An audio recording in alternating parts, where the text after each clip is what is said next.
Hey, want to take a walk on the wild side and experience the bleeding edge of technology? Then get ready, because it doesn't get much more edgy than this. You're in for a wild...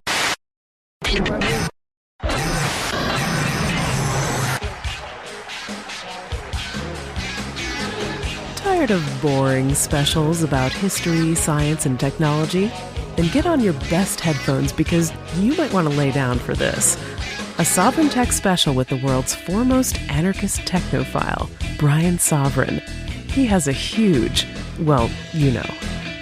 And now, here's Brian. That's right, the Golden Stallion here for you for another great episode. Well, this is a special, actually, of Sovereign Tech, and of course I am joined by the lovely and hyper-intelligent Dr. Stephanie Murphy. Hello. And, you know, I wanted this to get released on Pi Day, because, I mean, I'm a huge fan of pie. Every day is Pi Day, you really. In my life, I like to think it is, but yeah, anyway. In our world. That's right. Or maybe it's Tau Day. You know, I know a lot of people are into Tau, but that's a whole other story. Maybe I'll talk about that sometime. Yeah, don't ask. Even I don't get the reference. You and your obscure references. Yeah, this isn't that. Well, I guess before 2010, no one would really, or not a whole lot of people would know about it. So, but did you know the government actually, at one point in the 19th century, they tried to make pi 3.2? No way. Seriously? Yeah, that's serious. Oh, well, I can believe it. I mean, they're always trying to manipulate time. It makes sense that they'd try to manipulate math. Ridiculous. But, sorry, you can't do that by legislative decree. Speaking of manipulating time, we had this episode is going to all be about the Texas Bitcoin conference that we went to, and actually the government changed time on us on our way back to New Hampshire from Austin, Texas. Yeah, that was unfortunate, because normally we operate on anarchist standard time, which means that, well, we do things whenever the fuck we feel like it. That's right. But we actually had to catch a bus going back to New Hampshire from Boston on our trip home from Austin, Texas. Right. So we couldn't ignore the time that the rest of the world operates Right, on. we had to pay attention, and it was a pain in the ass. Yeah, we had to get up early. We were like, the night before, we were laying in bed, and, we were watching Ancient Aliens, and we were like, we got to get up in like 6 hours. This probably isn't a good idea. We should just go to sleep. Yeah, exactly. But anyway, we did this before for the Las Vegas, the Inside Bitcoins, the Media Bistro 2013. Oh, this meaning conference. A podcast about it, right? Meaning a podcast, yep. Yeah. And so, we got a lot of great response. A lot of people heard that. A lot of people... I think that show about Vegas that we did became kind of infamous. Yeah. A lot of people heard that, and they comment on it. They would see us at the and they Austin told other conference. people, hey, you got to hear this. Yeah. And I like to think that episode, along with comments made by a co-host of yours on Let's Talk Bitcoin, Andreas Antonopoulos, actually inspired the Texas Bitcoin Conference, because the Inside Bitcoin Conference in Las Vegas was really, it was terrible.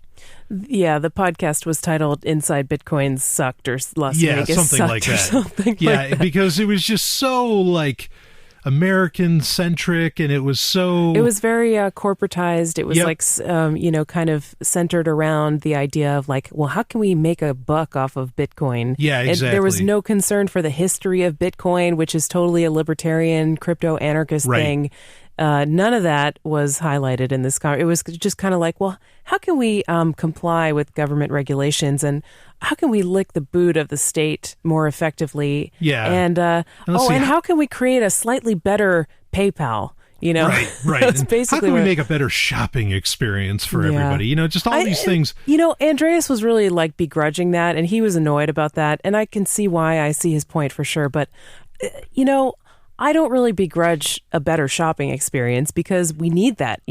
It's time to stop entering our personal information, i.e. credit card info, onto websites, that we're trusting kind of the legal system to have some kind of recourse if somebody steals our identity, which it shouldn't be possible to steal your identity if you buy something online. Sure. Think about that. That it doesn't make any sense. And so I really I really don't begrudge the people who are trying to make a better shopping experience with Bitcoin. It's important to be able to buy things online. Yeah, I but buy I don't a lot of stuff online. Yeah, but I don't think any of these people interested in making a better shopping experience, except for like maybe CryptoKit, had any concern for your identity.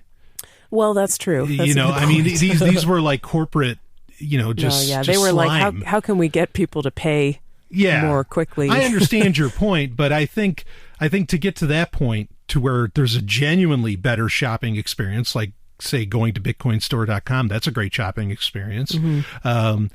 Where no information is needed, just an address. Okay, where do you want me to ship this thing? That's all they need. Yeah, they kind of have to get that. Right, yeah. I mean, so, other than that, it's going to take Bitcoin's ability to, or blockchain technology's ability to topple governments, which I think it can, to really allow for that greater experience to come in. Because while there's governments, identity, services and theft are going to be, the name of the game. Yeah. Well, and also if we're talking about personal freedom, working for yourself or being able to have an online business is a huge theme in people who talk about personal freedom and how to get more of it. Right. And so now it's possible to essentially, I think Pete Cisco calls it virtual expatriation, where you basically kind of live on the internet. And that's kind of what we do, Brian. Oh, sure. Even though we live in New Hampshire, it's great, but we're still under the thumb of the U.S. federal government. So we kind of just take most of our activity online if we can. And it's great. I mean, that it really is kind of a freer realm. But if you want people to be able to support themselves as entrepreneurs and have online businesses, you kind of do need a better shopping experience so that they can receive payments with Bitcoin. Yeah, well, you need a better transaction ability, right? Which Bitcoin is certainly allowing and it does. for. It totally provides that. Yeah, and there was companies at the Texas Bitcoin Conference that allowed for that. I'll talk about them in a minute. But that actually, it's a great point that whole virtual expatriation. Thank you. That's actually an old hacker adage, which is your keyboard or your computer is your country, and I think that's that was said 20 years ago, and clearly it's still true, if not more true now. How about with your computer, there are no countries? Yeah, how about that? Yeah, that's even better. Sure. So I mean, that was something that came out of the Vegas conference that people were annoyed at. I think it wouldn't have been as bad if it didn't lack such context. It really lacked the context of acknowledging the history of Bitcoin and where it started and why it started and who was adopting it early on. Who caught the Bitcoin bug first. Right. There were just so many people at this Vegas conference who were kind of like, oh, I heard about this in the news, and they said that it's used to buy drugs online, but it's gone up a lot in price, so maybe I should pay attention to how I can make some money for it. Like, they just didn't really get it. Yeah, I agree. I think the shopping experience or the the corporatism, whatever, or not corporatism, but the corporate environment that was there wouldn't have been such a bother if it was, like you said, offset by a lot of liberty-minded people. Saying, no, this is how Bitcoin can change the world. Yeah. Not push the status quo further. Trace Mayer was the only libertarian speaking at that conference. Everyone else was like Mr. Regulator. They had all these, except Andreas, of course. He was phenomenal, of course. Yeah, but he's not a libertarian. He's not a libertarian. No, he doesn't want to be called a libertarian. Exactly. He kind of does have libertarian ideas in a lot of ways, but he doesn't eschew that, or he doesn't espouse that label. No, not at all. I mean, and frankly, actually, speaking of Andreas real quick, I mean, I think a lot of libertarians would actually not like him. He's a feminist. Yeah, that's one label he does. Yeah, he talks embrace. about white privilege. He talks about, all these things. And I would think actually that most people, like, I get regularly blocked and shunned for talking about those things. Oh, yeah. And so it's amazing that he gets invited onto, well, anyway, I could go on and on about that. He gets people posting that they're fapping about him online on Facebook. Oh, yeah. Which he doesn't even go on, which good for him. Good for him, Andreas. To him. Don't go on Facebook. Yeah, never. But, he gets libertarians posting that they're fapping about him on Facebook. Right. And they have no idea that he's a self-professed feminist. And, I mean, yeah, you had a tweet that was pretty funny. It might have been a Facebook post. Oh, okay. Well, you said something on the line, which I thought was pretty funny, which when Andreas was on Freenode Radio. Right. And they only just talked about Bitcoin, which was great. Yeah, but Andreas is a great person to talk about that with. I would pay money to hear a different kind of discussion with those two, talking about maybe feminism and women. Yeah. And Yeah. just the idea, like just debating even the word feminism or whatever. Yep. Just talking about that and talking about the other thing Andreas is a big fan of is cop watching. I don't think he would call it cop blocking because he was doing it before cop block ever existed. Yeah, he's big on activism and civil disobedience, which I think FDR generally says is worthless. Yeah, so I would love to hear them talk about that too, honestly. Yeah, it would have been a beauty if Stefan and Andreas talked about, if Stefan just brought up single mothers and divorce. Oh, yeah, that would be an interesting thing to hear. That would be a hoot, because Andreas would have interesting perspectives on both. But anyway, let's hear that. Have him back on. Yeah. Talk about it again. I would love to hear that. Absolutely. But anyway, let's get back to the Texas Bitcoin conference, because this one didn't suck.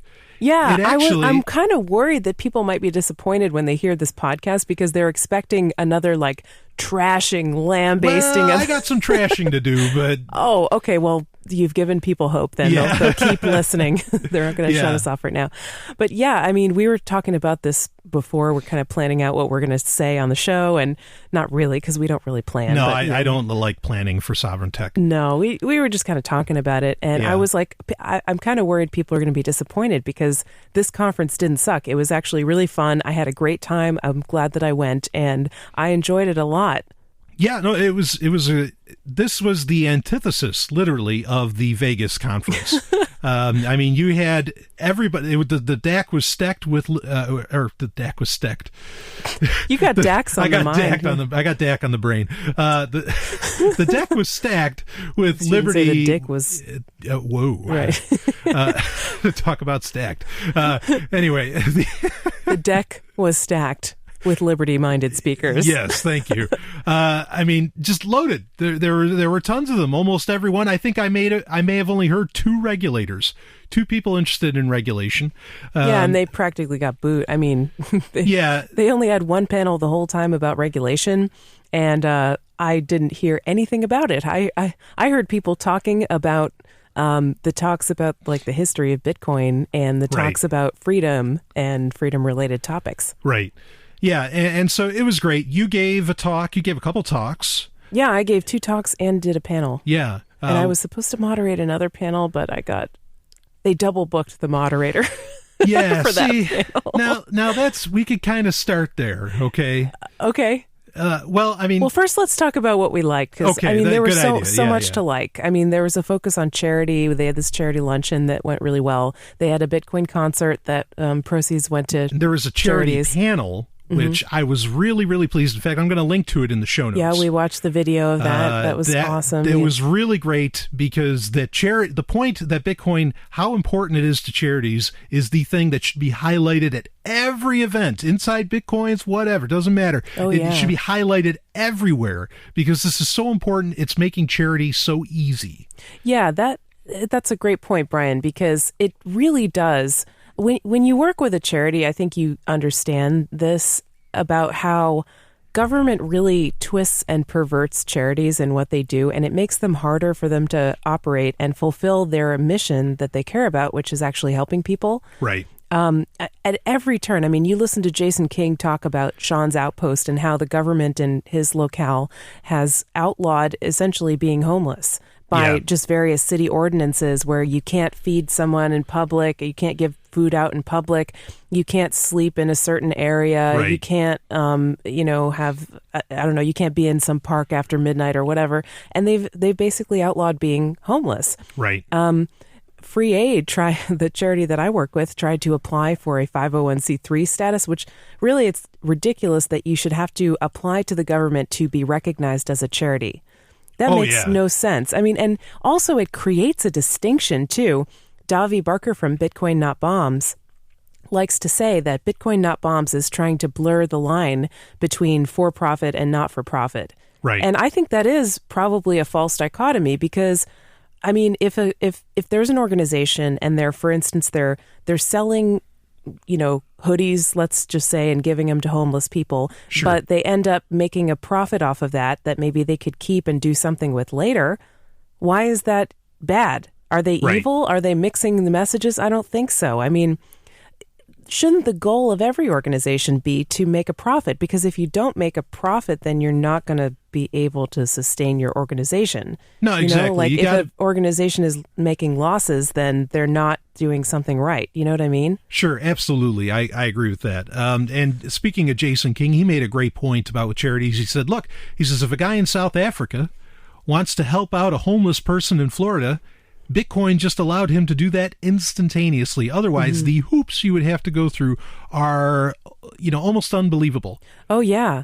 I actually, in my talk, Bitcoin and Personal Freedom, I talked about this lady that I found online a couple of years ago. Her name's Reem Razek, and she's an Egyptian lady. And this is a really sad story, actually. She was living in Egypt, and she decided, however she did, she was on the internet or something, she became an atheist. And she decided she was going to stop wearing the veil that, religious tradition dictated that she was supposed to wear. Right. And her father actually incarcerated her in this insane asylum because she didn't want to wear the veil. And she had a blog, by the way, so she was blogging about this. And so she was in this insane asylum, wasn't crazy. Everyone else was crazy. She was the only sane one, basically. She was like physically abused, yelled at, put in a cell with a cannibal at one point, actually, was scared out of her mind, given drugs against her will, beaten. Unbelievable. And the way that she got out of the insane asylum was by saying that this is so sad. She said she saw an angel and the angel told her to wear the veil and they let her out. So she had to go to that length. Yeah, she had to kowtow. To save her life. Yeah, I am not begrudging her one bit. No, I don't either. That's just self-protection, obviously. Yeah. But I mean, God, that's a horrible situation. Oh, it's terrible. So she hatched a plan once she got out of this place to go to New York because she had some friends in New York or something, or people she met on the internet in New York City. Right. And she wanted to go and have asylum in the U.S., basically. But obviously she's going to need money to get to the U.S., or she would have needed money to get to the U.S. I think her friend paid for her plane ticket or something like that. But if you try to send money from the U.S. to Egypt, like if, let's say, people wanted to contribute to her effort to get out of that country and and have her own life, well, you can't. First of all, you can't even send PayPal from the U.S. to Egypt. PayPal doesn't. There are 69 countries in the world, I believe, that you can't send a PayPal payment from the U.S. to those countries. Okay. And they're all for political reasons, pretty much, or they're just really small countries. Like you can't send PayPal to Antarctica or something, because there's no one there, pretty much. But, but you can't, you can't send PayPal to Egypt. You can't send it to Iran, Iraq, Afghanistan, and some other places. But they're pretty much all for political reasons. So PayPal's out. You couldn't send her that. If you wanted to say, okay, well, how can I send her money? Let's go to Western Union. Well, Western Union, you can send a payment from the U.S. to Egypt, but they're going to take between 8 and 17%. If you send $100, the fee on that is $8 to $17, depending on how fast you want to send it. Yeah. So again, if you're having a 20% hit to whatever payment you're sending, that's 20% that doesn't go to her, and she's the one who needs it. It's like the people that get hit with these ginormous fees are the people that can least afford to pay them. Yeah. So it was incredibly unfair. And so I started thinking at the time, this was a couple of years ago, but I started thinking, God, get her some Bitcoins. Yeah. I mean, she has the internet, right? She's got a blog. She can figure out how to use Bitcoins, but get her some Bitcoins. That's what she needs. Yeah, absolutely. So I think she did end up getting to New York City because her friend, bought her a plane ticket or whatever. She did escape there, but then she, of course, had all the problems of not being able to work legally because now she's an immigrant, and so she can't get a work permit or whatever. She was trying to do it all legally. So then she had to collect more funds. And, like so many of these problems could have just been solved by Bitcoin. Yeah, I agree. And equally, I've seen pictures of people receiving Bitcoin in McMurdo, so you can get Bitcoin in Antarctica. That's right. There was the guy who did the expedition, right? Yeah. So I was just talking about charities, right? Like, helping people around the world who really need help is so much more possible with Bitcoin, and it's so much easier to start an organization that enables people to help one another. Right. With Bitcoin, the barrier to entry is so much. I mean, when we started Free Aid, it was the biggest pain in the ass to get bank accounts. Yeah. Okay, we had to start an LLC. We had to get PayPal locked down our account, and we could not, for the life of us, get in touch with a human being who would answer the questions about why they did that. This was around the same time as WikiLeaks' account seizure at PayPal, too. Another good reason for Bitcoin.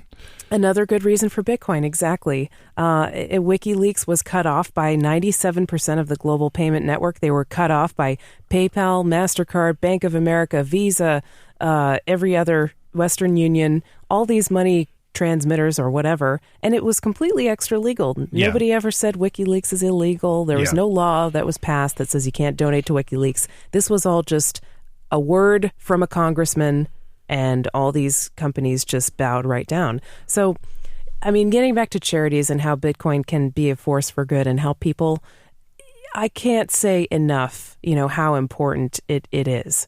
Oh, by the way, with WikiLeaks, sorry, this is a little scattered, but with WikiLeaks, at the same time as WikiLeaks was being denied payments by PayPal, PayPal was serving a local chapter of the KKK, a homophobic hate group that was, pray the gay away or whatever, and all kinds of other groups that were really questionable, but they were locking down WikiLeaks. Unbelievable. Yeah. So the charity video, I thought it was really, the panel was really well done. The video is in the show notes, sovereigntech.com, and I recommend checking that out. And that was really good. But that was the theme of the whole thing was how can this make a better world? Yeah. And I mean, in as abstract a sense as you can imagine. It covered so much. And I mean, Stefan Molyneux talked there, Jeffrey Tucker talked there, a lot of big names. There was also talk about the future of Bitcoin in general. There was what happened at MT Gox. This was one of the ones where I was annoyed with what happened at the Mt. Gox panel. Yeah, 2-bit idiot. Yep. Incredibly fitting name. I don't know who this guy thought he was. I mean, he's talking like he's Edward Snowden, and I'm like, even Snowden has a little more humility. That was weird. Yeah, so he was the leaker. He leaked the whole thing about Mt. Gox, where they were, the crisis strategy draft, right? Which ultimately led to the official downfall of Mt. Gox. It had been spiraling downward, of course, for long before that, but he leaked this document where they claimed that they had lost all these bitcoins, 750,000 bitcoins. And then he said that he had some damning documents that would indict John Matonis and Peter Vicenis from the Bitcoin Foundation. Yeah, and he called for them to resign both at the same time. Yeah, it was like that. It was right after the conference, I think. Yeah. That he called for that, or it was the day of the conference. Maybe it was Friday? at the conference. I don't know. Yeah, I think it was on Friday. Something like that. Yeah, and because the conference was on Wednesday and Thursday, and he was saying, well, they better resign by Monday or I'm going to release this. It. And then he totally backed down on that. Yeah, he released nothing. He said, everything I said is still true, but I'm not going to release everything. I'm not going to release it. And it's like, and actually Adam B. Levine from Let's Talk Bitcoin, he's like, well, if it's this big of a deal, why wait? Yeah, because then if he doesn't release it, then he would be complicit in a cover-up, basically. Yeah, if he has something damning and he's going to not release it, if he gets his way, then he's covering something up, right? I think this guy's full of shit. I mean, I think so too. Yeah, he's just full of shit. And the way he was talking at that panel, and some of these videos have been released independently by people where you can watch them. Otherwise, you have to go to Vimeo, and I think it's $50 to see all the videos. Eventually, all these videos will be available for free, maybe months down the line. But you can check this guy out in the video. And I mean, he is just so full of himself, and I don't know what history he exactly has to where he feels, because it's not boasting if you can back it up. If this guy was Julian Assange, I'd be like, okay, he's going to boast. He's going to talk big. He's going to talk tough, and that makes sense because it's Julian Assange. Okay. He has a history. He's legit. This guy's out of nowhere and he's talking, so big. I don't know his background and I haven't looked into it really. I mean, he claims that he's a tech entrepreneur and that he's been in the Bitcoin world, but I mean, I had kind of seen him before he got his 15 minutes of fame with the Mt. Gox thing. I'd kind of seen him on Twitter, and he was like basically getting into arguments with people on Twitter, including people that I respect. And it was funny because I think our friend Justice Ranvier, great guy, had blocked this guy on Twitter, had blocked 2BitIdiot on Twitter. Yeah. And then he ended up on a panel with him and couldn't block him in real life. So he blocked Justice Ranvier, or no? Justice blocked him. Justice blocked him. I don't know. It doesn't really matter. Yeah, but they got into an argument on Twitter about Bitcoin. Like I think it had something to do with 2BitIdiot was saying that there needs to be some kind of change to the Bitcoin is broken for this reason and it needs to be changed. And Justice disagreed with that. Wow. Yeah. So he blocked him. Justice is a sweetheart, and I can't picture what it takes to get that guy to block you. But anyway, it's so, I don't know. So that panel, there was it was Andreas, 2BitIdiot, Justice was on that and panel, a lawyer, and some lawyer. I can't remember his name. I can't think of him either. He wasn't like.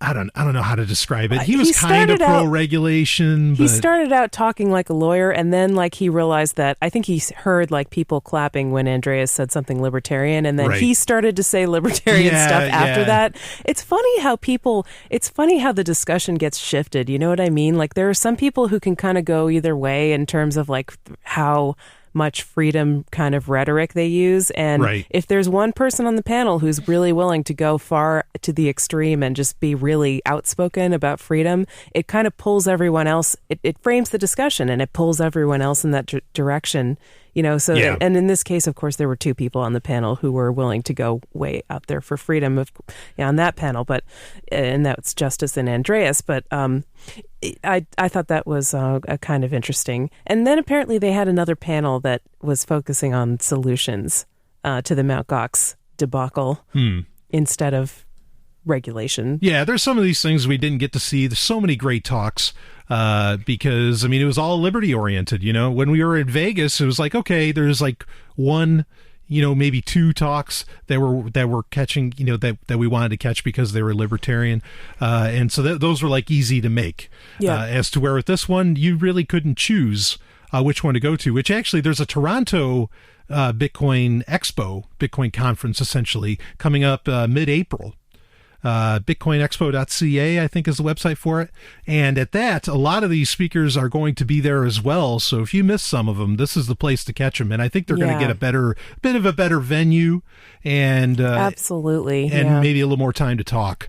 So we both spoke at Texas. We will both be speaking in Canada in the Toronto Bitcoin Expo. Yes. So that's worth catching because and this is the thing too with the Texas Bitcoin Conference. Again, it was great. You couldn't decide what you wanted to go see, but it was a little. Even if you wanted to kind of get to what you wanted to see, it was a little spread out. Texas is pretty big. It was, yeah. That was the one thing that it had in common with Vegas, was that it was spread out and big. Yeah. Because in Vegas, you had to walk a half hour from the hotel. But in Texas, you got to go outside. Yeah. And in Vegas, you were indoors for 5 days with no sunlight. Yeah. Yeah. So, but that was, so things were a little spread out. Took you it was a bit of walking, to get from one talk to the other. And the vendors. Or I don't want to say the vendors, the booths. The sponsors, the exhibitors. The exhibitors, thank you. That's the word I'm looking for. The exhibitors. They kind of got a little bit of a rough, They got kind of shafted a little bit because they were kind of in the basement in these garages. And, it's at a racetrack, okay? So it's literally, they're in a garage. and it was really cold. First, they had like this unusual cold spell, so they had to kind of like bring in space heaters to these garages. And yeah, there was this weird storm that kind of went through, and everything was windy and cold, and so they thought all the garage doors would be open so everybody could see all the exhibitors. People would walk in there, but it was actually closed off. I didn't know, and I was trying to grab some clients, you know, for advertising. I didn't realize there was like 2 other rooms of exhibitors. I know, and I missed them, and I'm like, oh man, yeah, you know, me too. like I until feel the bad last for day. them. Yeah. Yeah. So I think they'll, I don't know, they may change that next year or something like that. But yeah, it was too bad because they weren't all just like, I mean, I think it's interesting when people show off their products too. Yeah. But there were also like some community organizations, like Free Aid had a booth there, and there's Sovereign Living and the Crypto Women, and there were some other kind of more community type organizations that Crypto Women. Yeah, I said that. Oh, sorry. Yeah. That's okay. You must be tuning out my voice because I'm a female. You don't listen to women. Right. Just kidding. Totally kidding. Brian listens to me. But yeah, that was kind of a shame. They did have a Ferrari and a Lamborghini that were bought with Bitcoin. Yeah. Yeah, I thought, okay, I have more good things to say. I know we're kind of... Well, it wouldn't be a Sovereign Tech Conference wrap-up if we didn't just rag on a bunch of people. That's right. We shouldn't just talk shit the whole time. We really shouldn't say rag either, should we? But anyway, yeah, but like I thought, okay, you have, like, this is the thing. This is one of the big problems with the Vegas conference was that it was just status quo. You know, it wasn't thinking forward. The Texas Bitcoin Conference, you know, a lot of what I was expecting out of it was looking forward, thinking, you know, forward thinking, doing new paradigm kind of stuff. Okay. And there were some exhibitors that were pushing towards that. But then, like, you know, like on a cultural level, I thought you had the Ferrari and the Lamborghini. And believe me, I can appreciate a Lamborghini. Okay. But you know, they brought him up and it's like, okay, let's get all the women in front of the hot cars and let's take a picture. That was a little weird. Yeah. And I was just like, come on, you know, like, isn't isn't Hot Rod Magazine. The point is to honor the women for their intellect and their ability to understand instead you Bitcoin. Want them just leaning against the hood of a Porsche. Yeah. It's like, you know. And it wasn't like that. It was just like women standing between these two cars. Nobody was on the hood of the cars. And there were like little girls in the pictures too. I mean, there was totally like a family picture kind of thing. But yeah, well, it turned into that. But I don't think the person who wanted the picture of the women next to the Lamborghinis, next to the Lamborghini and the Ferrari, okay, there's a certain outcome. There's a certain expectation that you're wanting with that. Okay. And I was just like, yeah, whatever. You know, if everybody's okay with it, they're okay with it. But I just thought that was so like sex and cars. Yeah. You know? Okay. That was a little bit, that didn't exactly appeal to me. I agree. But however, the bright spot is that this conference was so much better in terms of diversity of people, of who was there. There were tons of women there. I saw black women. I've never seen a black woman at a Bitcoin conference before. Or a Liberty event, for that matter. I have seen them at Liberty events, okay. But yeah. But I felt like I was, you know, seeing rare unicorns around me. I mean, it was great. And there were gay guys, like a lot of gay guys, actually. Gay Christians. Amazing. Yeah. I loved meeting them. They were wonderful to meet. Don't see too often. No, they were great.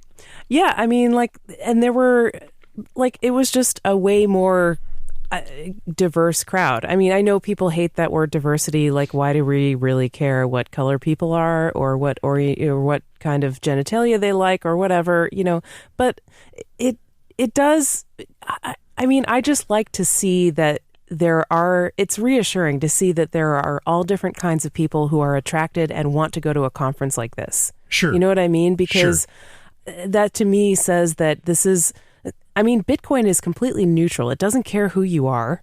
It's appealing to everybody. It has something to offer every person in the world. But this is the proof that it does, is that these communities came. Yeah. You know, and these groups came, and, you know, these kind of people came to the show. Yeah, and I wouldn't say there were any communities there, but except the Bitcoin community. But the Bitcoin community who came to that conference was very diverse. I should say maybe communities represented. I don't know. You know, whatever. It was really, really great. In fact, this was one of the highlights for me. Yeah. Of this whole conference. In fact, I give it This is the greatest thing, in my opinion, next to my own talk, that came Oh, which we're going to talk about later because there's a scandal with that. there is, yes. It's a cover-up. But maybe. But this was the best thing to come out of the conference and it wasn't a liberty-oriented thing. It was actually a technology that came out of it. And it was the Pheeva wallet. That's Pheeva. And I think you can go to Pheeva.com or Pheeva.org. Yeah. And I'll put it in the show notes. They also have the COG cooperative. It's not like a cog in the system. It's the circle of goodness. Right. Cooperative. That COG means circle of goodness. Yeah. And this is great. Two guys, Lamar and Leif, two black gentlemen, and they figured out what maybe blockchain couldn't. Yeah. Okay, what blockchain.info could not. I think a lot of people would love to figure this out. What a lot of the Bitcoin community did not figure out. They figured out an iOS wallet, a native iOS wallet client. This is awesome. It's fucking awesome. It's so good. And the guys were really charismatic. Lamar was a very charismatic speaker. Yeah, he was really entertaining to listen to, and they addressed all the questions that they got. Like, the Bitcoin people are skeptical. They're going to ask you all kinds of questions, but that just means they care. You know? That means they're interested and they care, and they're trying to punch holes in your stuff because they think it's really cool, and they're just worried that maybe they're going to get burned by it or something. So they want to figure out, they want to understand it. And like Lamar gave this awesome talk about how they're doing this business model. So what it is, they're doing a co-op. They've got a cooperative that you can join. You join the co-op and it's like $10. And when you join the co-op, you get access to basically enterprise software, which is apps that they can push out to the members of their cooperative. Right. And that means that they can push out an app that is a Bitcoin wallet that runs on an iPhone or iDevice, whatever. Right. Because essentially their co-op is like an LLC or it's a business.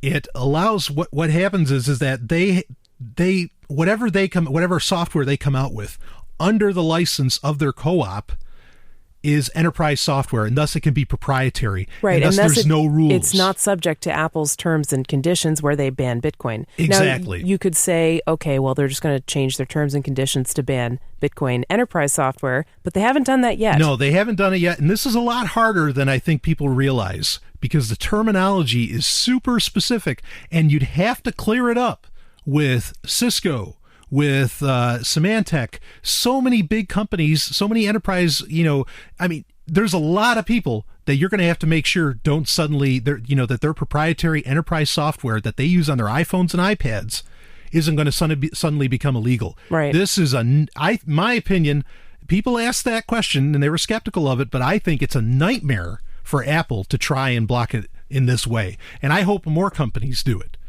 I hope Pheeva it costs $10, I think, to join their co-op, and then you can download their wallet. I think you get like $5 of Bitcoin too. Yeah, so you get something out of it. I mean, the cost is not an issue. Right, and so it was beautiful because Lamar is just saying, he's like, look, he says, I see people taking guns, to their iPhones and doing all these terrible things. He's like, no. He's like, please don't ruin those. Don't ruin it. And he says, and then he's like, we'll hood rig something. He called it hood rigging. Yes. And that was so good. And I loved it because this is the thing is that you get these brightest minds out there, but they can't think outside the box. And they can't think outside the box. And I'm not saying Lamar and Leif aren't intelligent guys. Clearly, they're incredibly intelligent guys. Yeah. They rolled this out fast. But they also think outside the box. But they think way outside of the box. And that's the key. And that's where innovation comes from. This is garage technology. And it beat arguably the biggest technology force in the world, that being Apple. They outsmarted them. That's so fucking awesome, man. I mean, I kept talking to them all week because I was just like, you guys are great. Yeah. This is so damn clever. Just amazing. I loved it. Really impressed me. That was really, really cool. Yeah. Especially, going with the theme of the conference, please, too. Yeah. The theme of the conference, was like community, grassroots kind of thing. Yep. And they definitely were in keeping with that. Yeah, that was the other good thing, too, is this is a cooperative. This is a new business model that they're pushing, and that excites me to no end. I love it. Come up with cooperatives. Let's do things differently. That's what Liberty's all about, is breaking free from the mold and trying something new. And this was as new as it gets. I mean, co-ops have been around for a while, sure. Co-ops are surprisingly popular, actually. Yeah. There's a lot of electric co-ops. There's a lot of banking co-ops. Credit unions are co-ops. Sure. Or even just the dictionary definition of a cooperative as an organization. Some of the biggest companies in the world are cooperatives. Yeah. Steam or Valve is a cooperative. The yes. maybe the biggest game company in the world right now. So this is popular. This is up and coming. I am so happy about it. And that was beautiful. It was like it was the second talk of the day. I think that talk was... That was right after, that was the first day of the conference, and it was right after I gave my intro to Bitcoin in 20 minutes talk. Which was great. That was a great talk. Well, I wish I would have known about their app when I gave my talk. Because I basically had to say, there's no way to get a Bitcoin on iOS. Just go to your browser and use blockchain.info, but who wants to do that? But then Lamar was very nice at the end. He's like, look, he says, I got one. It's okay. Yes. as everybody was kind of like filing out. So not a lot of people catching his talk, but man, I'm making sure as many people as I know about Pheeva, the Pheeva wallet, because I think that's fantastic. They even have it on Chrome OS. Yeah. And they are releasing an Android version of it as well. Yeah. So this is a wallet that's totally cross-platform. Yes, it costs $10 to join their co-op. Why wouldn't you want to support this? Oh, I mean, this is great. This is such a thorn in the side of Apple. Well, unless you've already made the switch to Android or something. But, if you did that. But even then, it might be... I might even give them $10 just to say you're in the co-op. Yeah, and use their Android wallet. I mean, it's a good looking wallet. It's open source. Oh, do they have an Android one too? Yeah, they're coming out. They actually they let your partner at Free Aid, Teresa. I think they gave her a test wallet of it. Oh, I could be wrong cool. about that, but I think they gave her a test wallet. All right. And so it's happening. So I'd use it anyway. Again, it's all open source. Everything's being done legit. I loved it. I thought that was the highlight of the, as far as like innovations coming out of the conference, I thought that was the absolute highlight. Yeah, that's cool. Yeah. So now you were also on a women's Women in Bitcoin. Yes, I did. Panel. Yeah, I was on a Women in Bitcoin panel. I didn't know that. I was going to be on it until like the last minute. The conference was awesome. It came together really well. I had a great time, I have to say. The only thing was with the organization, we were getting emails like the week before the conference and saying, oh, can you add this talk or can you change this time? And, Yeah, I want you to keep going on about the Women in Bitcoin thing, but that was something we found out, is that there was some disorganization that kind of went down. You wouldn't have been able to tell. I don't think the attendees could tell. Right. Because it didn't seem disorganized at all once the conference was actually going. It was just I was a little worried because the week before, we did get some emails that were like, hey, can you do this panel? And this time has changed. Yeah, and apparently they hired a couple professionals who came in, and like the venue, Circuit of Americas, did a great job. There were sodas, there was everything you could want was always available. So much. That went a hugely long way towards making it pleasant. There was problem always being refreshed. Beverages around. For free, to go and take one. Whereas at the Inside Bitcoins conference, it was $15 for a Coke. They had these crappy bag lunches, and they were like, some absurd a price, $60 or something for a sandwich. At the Texas Bitcoin conference, the Circuit of Americas did their job. They took care of everybody, and the woman who was in charge of making sure the speakers had kind of what they needed, essentially, she was a professional that was brought in. Yes, she did an awesome job. She was great, but I heard outside of those, I'm just saying that I've heard that those two saved the day at the Women in Bitcoin conference, and I guess they are not Women in Bitcoin at the Bitcoin conference in general, at the Texas Bitcoin conference. But sorry, I want you to go ahead on with the Women in Bitcoin panel. Okay, so I was on this Women in Bitcoin panel. I found out pretty late that I was going to be on it, but that's fine. Whatever. I remember there being some discussion about who was going to be on the panel, and I there were a lot of women who wanted to be on it that I don't know. Anyway, and I said, oh, okay, I can skip that one. No problem. I'm giving another talk, but somehow I ended up on it, which is fine. All right. So, it was short. We didn't mention this yet, but all the talks at this conference were 20 minutes of speaking. Right. Whether it was a solo talk or a panel, 20 minutes of speaking, 20 minutes of audience questions and then 20 minutes to get to the next talk. And it was like 1 hour slots. Right. And so it felt like it was short to me. But, there were a couple questions, like the moderator was Esther Tong, and she asked, like, she opened up asking, like, why are there not that many women in Bitcoin? I guess we can link to the video, right? Because the video would be out now. Oh, it'd be behind a paywall. Oh, maybe. Okay. There's very few videos like that people are personally providing. Oh, I see. Gotcha. Yeah, no. Most of the videos are behind a paywall. Okay. So anyway, the moderator, Esther, asked, like, why are there so few women in Bitcoin? And some of the other panelists, we had Catherine Nicholson and Marnie Melrose and Tatiana Moroz and me. And I guess there's no other way to say it except, like, I felt a little like... Usually I'm pegged as this radical feminist in libertarian circles, okay? Like on Free Talk Live or whatever, people hear this show and they're like, oh my God, Stephanie is just this radical feminist. She must hate men and so forth. And I get demonized sometimes. I don't talk about it as much anymore because of that. But anyway. Right, you get shouted down. But yeah, I think that's how a lot of people in the liberty movement may think of me, or the impression that they have of me. But on this panel, I felt like I was downright like a men's rights activist. Like I felt like I was on the complete other side. Like, yeah, because there were just some things that got said that I didn't like completely agree with. Like Catherine was saying that she thought that more parents like should talk to their young girls about going into tech fields, science, technology, engineering, and math. Right. And she said that not many parents do that. And I get the point that, like, perhaps sometimes parents like overlook the possibility that a young girl might even want to be a scientist or an engineer or something like that just because she's a girl. Right. I get that could happen, but to me, it sounded a little bit like, well, why don't they listen to what the girl wants? Of course it's okay, whatever she wants to do. But like, instead of saying, oh, honey, you should go into tech, you should go into computers or science. How about asking her, don't tell her what she should do. Yeah. Just because there are fewer women, like what would that accomplish? If you convince your daughter to become an engineer, even though that's not really what she wants to do.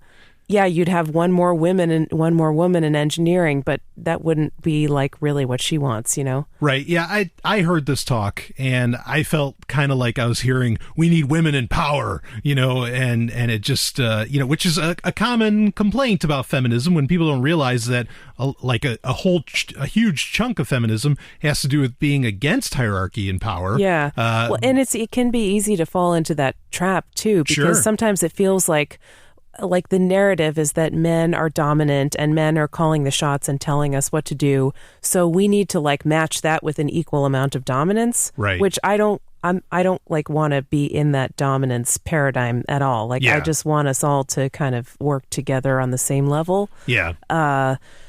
So yeah, I don't know. It was just kind of interesting because like when I was giving answers to these questions, like I was getting asked, like, why are there not that many women in Bitcoin? And I was saying, well, there's nothing about Bitcoin that excludes women. It's neutral with respect to who uses it. It should be gender neutral. Sure. Everybody that I talk to, I tell men and women how to set up wallets, and I give them some Bitcoin, their first Bitcoin, and they remember that and they appreciate that. And it really helps to have a personal touch when someone actually helps you get started. And throughout the whole time, whenever I answered, I kept saying, like, this applies to men as well as women. Right. Just because there are fewer women in Bitcoin, we don't want to push the men aside and say, well, they have nothing important to contribute because there's too many of them already, so just ignore them. Right. Like, I don't want to do that. There's still people, everybody.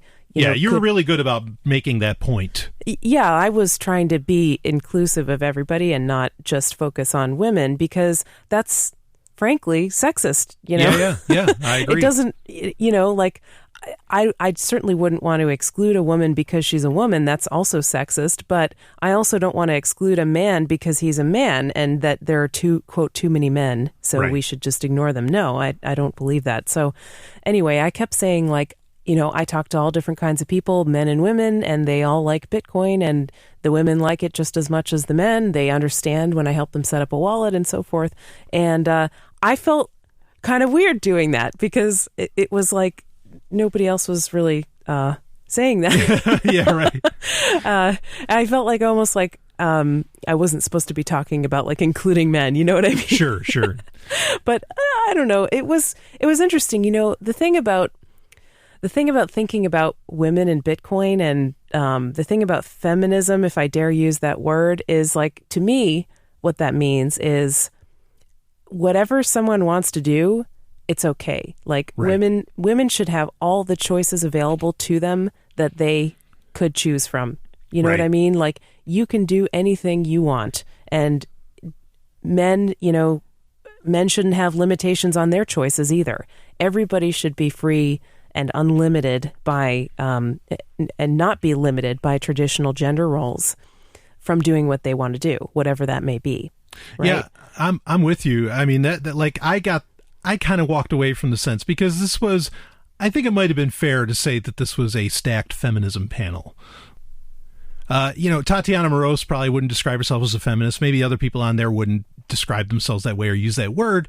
But I felt like it was it was a panel where, like it was pushing traditions, and for me, feminism is about eliminating traditions. That's my entire appeal to that word, is that historically it is the singular ism, the singular way of thinking that is about eliminating, all of these power structures, domination structures, all of this tradition. And the panel kind of felt like, to me, now not everybody there would describe themselves as a feminist, I'm sure, and I don't want to put words in their mouth, but it kind of felt to me like, okay, we need to keep the tradition going, and we just got to get more women involved, and that part, that didn't necessarily like appeal to me. I mean, what you had to say I thought was fantastic. Actually, some of what Tatiana had to say I thought was great. Mm-hmm. But by and large, it just felt like a lot of it was like, traditional statist feminist. Yeah, it was just it was just traditional. It's like even saying, it's like, look, well, we got to get our little girls into this. It's like, well, maybe we shouldn't even be parents at all. How about that? Which is something that I mean, I don't know. It's what I expect out of it, right? Maybe other people thought it was fabulous. I thought the picture at the end was great. They asked pretty much every woman at the conference, to just get in for one big shot, and boy, that was a lot of women. Yeah, fabulous. Well, the thing that I would summarize that panel by saying would be that there are a lot of women, are half the population, right? It's a huge, incredible number of people. And even within the Bitcoin community, where there are not as many women, as they're not 50% women, right? Right.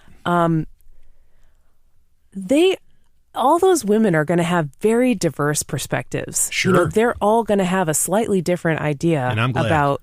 Yeah, exactly. Like, they're people. They have their own opinions and ideas, of course, and I don't know. I mean, there are probably women in that audience, or women who are going to see that panel and be like, I totally disagree. This is what I think. Right. And it's hard to get all of those viewpoints included. Right. And if you're talking about including women in Bitcoin, then you kind of have to appeal to like all these different kinds of people. And so how do you fit I mean, it's just so difficult when you talk about like, well, how do we get more women in Bitcoin? That's like asking, how do we get more people in, you know what I mean? Like, how do we, in anything, right. Yeah. I mean, everybody's going to have their own values, and everybody's going to have their own things that appeal to them. So really, it comes down to being about individuals. Right? Sure. And I will say I didn't see any camera crews or anybody there doing interviews that I thought were degrading towards any group. Oh, yeah. That's another way. It was the antithesis of Vegas. Yeah. I rather infamously railed against some quote-unquote journalists that did hit pieces on the women. In. Yeah. And, gladly didn't see any of that there. No, yeah. And there were actually... I mean, we said it before, we'll say it again. There were lots of women at this conference. Yeah. Maybe the problem is like they just don't go on the Bitcoin forum. Or they don't really come out a lot online or like do a lot of. Well, the Bitcoin forum is a pretty toxic environment. Yeah, I agree. Maybe that's why they don't go there. I haven't gone in the Bitcoin forum in years. There's just. I don't post on it. No. I mean, especially like even 2 years ago, the regulators just started showing up and just started saying regulator bootlickers. Yeah. Yeah. We need regulation. And it's like, well, you just bored the shit out of me. I'm done with this. So I haven't messed with that in a while. So I don't blame women for not going on there. And if it's getting held against anybody for not going on the Bitcoin talk forums, that's ridiculous because it's as bad as Facebook. I mean, in my opinion, I really despise it. But I want to move on. Can we talk about something else controversial? We've talked shit about people. We talked about feminism. Yeah, we've hit almost all the controversial. Yeah, we've done a pretty good job of that. I want to talk about my talk. And this is going to be. I want to talk about your talk too. This is included in this podcast. Okay, so please keep listening. I actually am. There's going to be. You can't get this on video. You go behind that paywall for the Texas Bitcoin Conference, you're not going to hear what I've included in this podcast. So please do listen for it. You've been censored. I've been censored. I got cut off in a lot of ways. And so pretty much what happened is I had a talk. Now,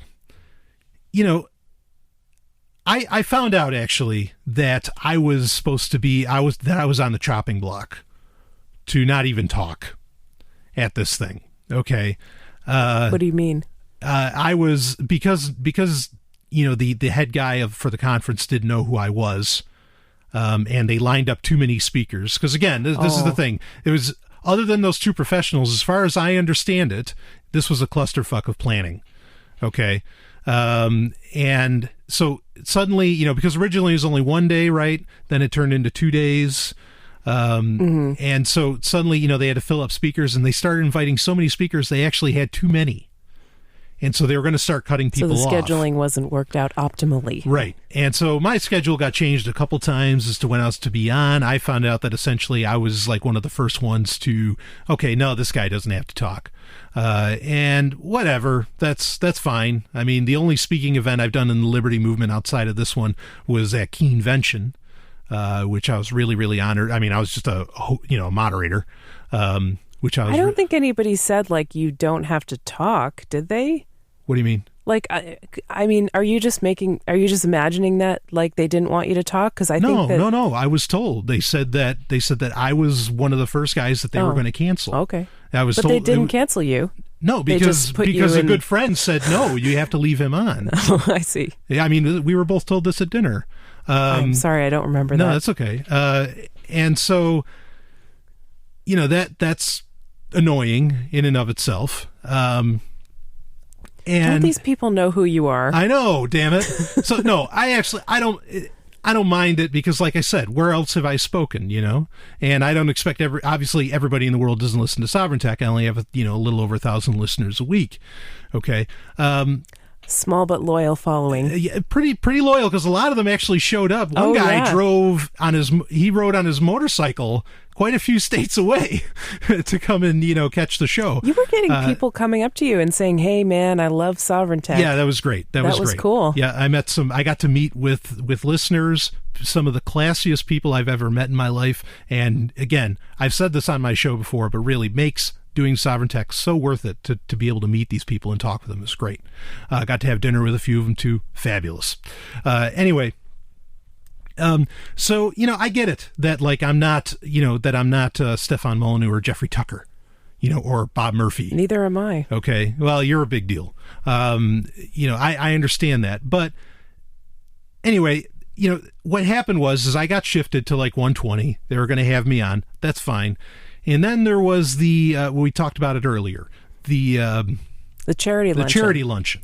And that was in the same room where you were supposed to speak. And I wouldn't want to interfere with that charity luncheon for anything. No. Okay, because that even if I was, like if I was more of a name, at events like these, I would gladly not talk to allow a charity event to go on. No problem. Okay.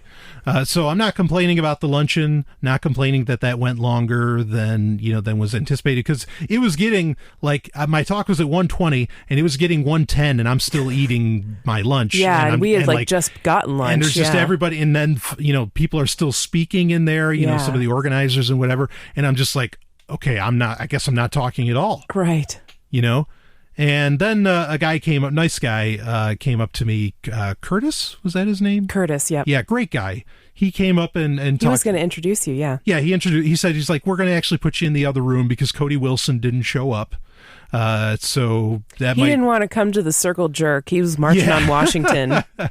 Just kidding. I'm referencing something that he said at Liberty Forum. Yeah, what it wasn't. We should be marching on Washington instead of circle jerking it here in New Hampshire. He's, I could go on about him, but okay, let's not talk about the person. Let's talk about the idea. Marching on Washington, that's not going to do anything. No, right. And it's probably going to get you killed. I mean, if it does anything, it'll do that. I'll raise another point, too. A 3D printed gun isn't going to bring us freedom either. In my opinion, no, it's just not. So people want to argue with it, and like Dark Wallet, that's not going to bring us freedom either. In fact, CryptoKit already does half of what, more than half, probably 90% of what Dark Wallet talks about, CryptoKit can do. So Dark Wallet and CryptoKit's already just anything he has going on, and his solution for getting more liberty, like marching on Washington, it's bullcrap. Yeah, I don't follow the model of guns are the way to freedom. No. Sorry, that's not my thing. No, not at all. Is it a remarkable thing to do? Is it a statement against the state? Yes, I get that. It's free speech. Yep. That's a big thing for free speech. Totally. I understand that, okay, and I'm not against people owning guns. Holy shit. All right, I'm just saying that it's not liberating. The Liberator is not liberating, in my opinion. Okay, that's the name of the gun, right? The Liberator. Yes. Anyway, I'll move on. So anyway, Cody Wilson didn't show, so I guess I got his room. I don't know.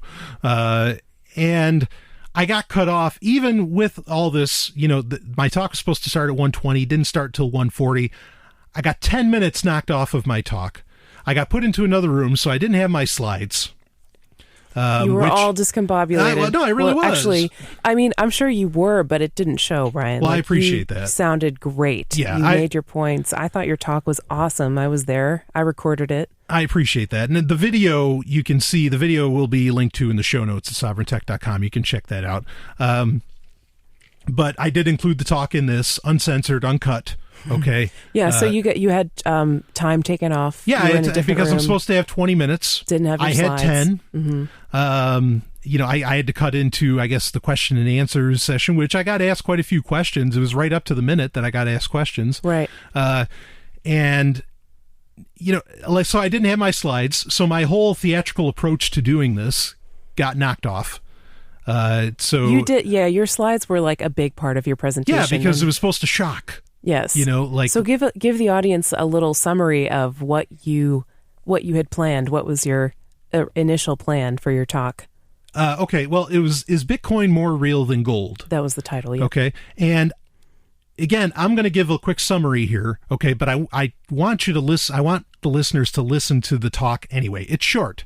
It's barely a half hour long. Yeah. It is short. Because it got cut really short. All right. So, give it a listen because I want you to listen to the evidence of what I'm bringing by what I'm about to say.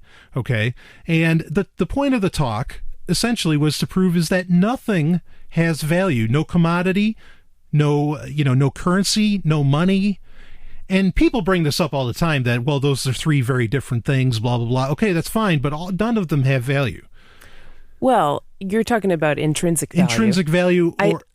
I think it's important to make the distinction between something having value because it does have subjective value. It just doesn't have value that depends on some inherent property of the thing. Right, exactly. So is Bitcoin more real than gold? It was me disproving that gold is a big deal. Mm-hmm. Okay, and I use the example of the cowrie shell to prove it. Okay, because the cowrie shell actually was more accepted across a larger landmass over a longer period of time, a much longer period of time, and does, 99% other than the use of it in electronics. Okay, or, in like, I don't know, cameras or something. Or teeth. Or teeth. it does everything gold. It does everything gold does. Yeah, and jewelry, to go down the list. Yeah, you had your big reveal plan. You were gonna like be talking to the audience, and your plan was to say basically, look, there's this currency. It's been around for 6,000 years, or you were going to say 8,000 years, because that's actually true. Well, I was going to say 6 for over 6. Over 6,000. Just to make people think I was talking about gold. Right. You were going to make the audience think you were talking about gold, and you were saying, look, there's this currency. It's been around for over 6,000 years. You can still pay your taxes with it in some countries. It's durable. It's got, I don't know, it's traded all around the world, and it lasts a long time. Right. And you were going to say all these things that sounds like you're talking about gold, and then show a picture of cowrie shells. Right. And you're not actually talking about gold. Right. You're talking about cowrie shells. Yeah.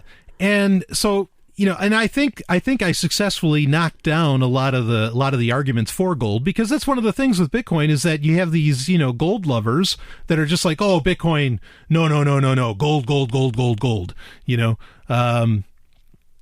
and that annoys me. Okay. But then at the, halfway through, I was going to do a twist. And of course I got cut incredibly short. And the twist is that the Bitcoin lovers have a lot of the same problems, and that Bitcoin has serious issues. Okay. I was going to mention about the Bitcoin monogamous, which is a term I coined.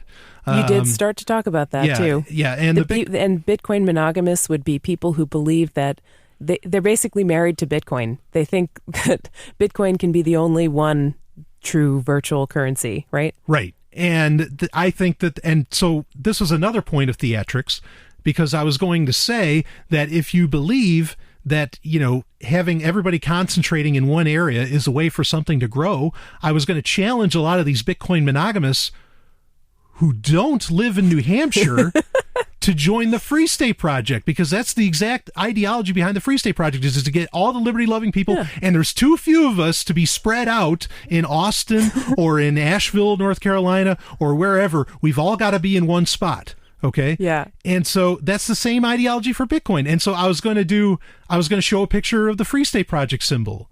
There's so many little reveals and shocks that I was going to try and do.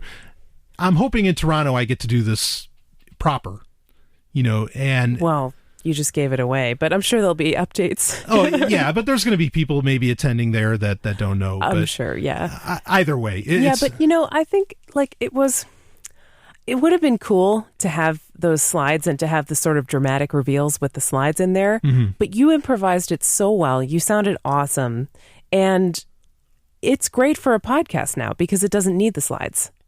You have everything in there to be able to put that talk in your podcast and have people understand exactly what you're saying, because they don't need to be looking at something to do that. Yeah, that's true. I mean, and it did turn out well. Like, I listened to it, and it did turn out well. But here's my other problem though with it, is that there was a question and answer session, about 5 minutes long. Wasn't long at all at the end. And for some reason, and I've checked out everybody else's video, okay, for some reason, mine got cut out. And I'm trying to think, I'm like, why cut that out? There wasn't anything, I don't understand what exactly happened. I mean, I said really crass things during my talk. I can't picture, I talked about the vulva. I talked about pussy during my... cowrie shells look like little miniature vaginas. Yeah. I talked about that during, my... So I can't picture, if you're not going to cut that out, what could I have said that you would cut out, why you would cut out the question and answer session? And then I realized is that one of the points I didn't get to during my talk, because I got cut early, is what I consider the number one problem with Bitcoin. And that is the Bitcoin Foundation itself. Okay? Because the Bitcoin Foundation has taken a decentralized currency, a decentralized technology, and has made it centralized. Any changes you want to happen to Bitcoin, you got to go through them, or their dev team, and they pay the dev team. Yeah. Okay. So they're holding all the keys, in my opinion, unless you do a hard fork. And so I was pretty scathing about the Bitcoin Foundation because of a question asked by someone in the audience. And I think I get the sense that might be why that was cut out. I didn't have a whole lot of, well, hey, I don't know. I've heard some crazier things come out of this conference. I don't know. I mean, maybe that's true. Nobody else has got cut short. Maybe it's like when the cops, when there's like police brutality or something, and their cameras malfunction. Just at that moment. It was a malfunction, Brian. Yeah, Nothing I don't to see know. here. I mean, I could be wrong. There might be a reason for flow or something. I don't understand. There's no reason to have cut out those 5 minutes. It ended off well. The questions were good. And, I don't know. But I do have it. Fortunately, you recorded it, Stephanie. I was really, really grateful for that. You recorded it. And I got your back. Right. So what you're going to hear is actually, after this, what you're going to hear is because the audio from the video was great. And so I used that, and then I spliced in at the end. So you might hear a little bit of a quality difference, but I spliced in at the end of the video the question segment, the extra 5 minutes where I rip on the Bitcoin Foundation. But I think this is true. I think the Bitcoin Foundation is like this political organization in something that is apolitical. Yeah. And that's a problem. And it's not like 2-Bit Idiot where it's like, I want these two people to step down. No, I want it to just entirely go away. And I want other dev teams to be there. There was guys there, Coin Voice. These guys are amazing. They are so great. Conformal systems, yeah. They're doing, Coin Voice is, they're kind of like BitPay. But they have an extra thing, actually. So the Coin Voice allows you to invoice someone in dollars and get paid in Bitcoin, or invoice someone in Bitcoin and get paid in dollars, which is that's what BitPay allows you to do, the second one, but not the first one. Right. So they have an extra. They go both ways. Yeah. So this dev team to allow for that is, came up with really Bitcoin code that is so clean. They have their own implementation of the Bitcoin client written in Go instead of Qt. Yeah, right? It's beautiful.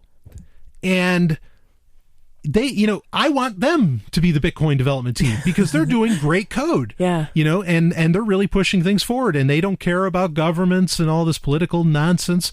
I wish it was them, but with the Bitcoin Foundation in place, that's not happening. Gavin's not going to step back. No one's going to. And that was my point, too, is that, the Bitcoin Foundation has been promising, or I should say the Bitcoin dev team, which they're really one and the same to some degree, has been promising features for a couple of years. And they just won't put these features in. And then they use the excuse of, Bitcoin's a $8 billion market. You can't just go throwing in any changes you want. Well, that's bullshit. He put in little changes that he wanted, like the bit dust change. They'll do it in a heartbeat. It's a ridiculous answer to give. And so Bitcoin, in my opinion's biggest problem is the Bitcoin Foundation. Not even the Bitcoin monogamous. I mean, whatever, But I really I also, not during the talk, but I came up with a slogan that I said, give me anarchy or give me altcoins. Because if Bitcoin is going to just, if Bitcoin's going to be so politicized, then screw it. I'll move on. I'll go to Nextcoin, or I'll go to Namecoin, or I'll go to, I don't know if Ethereum's the best choice. But I mean, Ethereum's great. It's not out there. I can't say a whole lot about it yet. Sure. Or I'll go to BitShares, where the guy who's the head of BitShares says, I want governments to go away. I want them to end. And boy, the great class act guys, BitShares at the Texas Bitcoin Conference. Oh, they rocked it. Yeah, they were doing good. So anyway, I'm going to go ahead. We'll cut right into my talk here, and you can give it a listen, and then we'll come back after the talk. We'll be back on, and we'll just wrap things up. So enjoy the talk. I certainly enjoyed it. I was sitting there just thinking how proud I am to be your biggest fangirl. Yeah, that's not all that was going on. Oh my. Yeah. Anyway, so enjoy the talk. We'll be right back. Well, this is interesting. I was actually in the other room originally, and I thought, wow, a lot of people came to see me. And they made a nice dinner. I thought this was fantastic. I couldn't believe it. I mean, I like to bring the party, no doubt about it. But I was a little specious, I thought, the whole thing. So I'm going to be running a little bit off my phone here just to look at my slides. But yeah, the title of this is, I don't want to say it's misleading, but don't have any expectations of what this talk is about because of the title. The title, of course, is Bitcoin more real than gold? And we're going to address that question. But the first thing to ask about that, and the reason that I'm even bringing it up, is that you get a lot of people, especially in the liberty movement. Like I said, I've been a liberty activist for a while. The liberty movement has been pretty slow, as much as it's been the main driving force in pushing Bitcoin forward. It has been pretty slow in accepting Bitcoin in the more academic sense. Because what happens is some guys that haven't been alive for decades didn't know about Bitcoin. And so, going against the grain with what they think is kind of anathema in a lot of different circles. Take something like the Mises Institute, which does phenomenal work, but at the same time, very slow to change. So the question becomes, what exactly is money? Because that's the claim that goes around, is that Bitcoin can't be money. And there's a million reasons for that. Regression theorem, there's so many different things that they talk about as to why Bitcoin can't be money, And the first thing, of course, is you can't hold it in your hand. Okay, well, again, let's break into what exactly money is. What are the properties of money? Now, a guy, William Stanley Jevons, who quite a few people came up with some independent ideas about money, but he's the most popular. He wrote a book in 1875 called Money and the Mechanism of Exchange, okay? And he laid it out to being 4 different properties that constitute money. One of them is that it has to be a medium of exchange, okay? Which this is popular. Murray Rothbard would talk about that, where, hey, in a barter system, which was the original form of acquiring, a good from someone else, is that eventually it gets to the point where, look, you can't give half a shovel, to someone else for whatever. But things can't hold the same value. Like a shovel isn't worth the value of, say, a flint arrowhead. So you had to come up with something to where you had an agreed upon value of what you were trying to get from another person or what you were trying to exchange. And so that's the first property of money, which is a medium of exchange. And it solved that. It said, okay, well, it's worth this many whatever. Of course, their claim would be that it's gold. It's worth this many ounces of gold, so I give you an ounce of gold, you give me a shovel. Of course, back, thousands of years ago, that might have been a viable thing to do.